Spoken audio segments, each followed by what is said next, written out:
गंगा में धोया गया सारा पाप कहाँ जाता है? एक बार एक साधु ने सोच लिया कि सभी मनुष्य अपने पाप धोने के लिए देखो जी, गंगा जी में वही पाप धुलते हैं जो भूल चूक से हो जाए, नादानी में हो जाए। योजना आपने ऐसा कई बार सुना होगा, लेकिन क्या सच में ऐसा है? आइए बात करते हैं इस बारे में।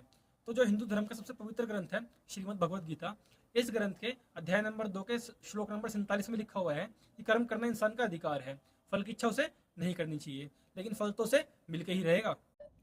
और अध्याय नंबर 4 के श्लोक नंबर 17 में लिखा हुआ है कि कर्म, अकर्म और गलत कर्म, इनका ज्ञान होना आवश्यक है। अकर्म मतलब जहाँ पे कर्म ही नहीं करे जाते, और गलत कर्म मतलब जिसे बोलते हैं पाप, तो इनका ज्ञान होना आवश्यक है। कर्मों की गति बहुत सूक्ष्म होती है और हर कर्म का फल मिलना तय है। यानी कि जो गलत कर्म है, यानी कि जो पाप है, चाहे आप अपने जानबूझ के करे हों या फिर अनजाने में करे हों, उनका फल मिलना तो निश्चित ही है।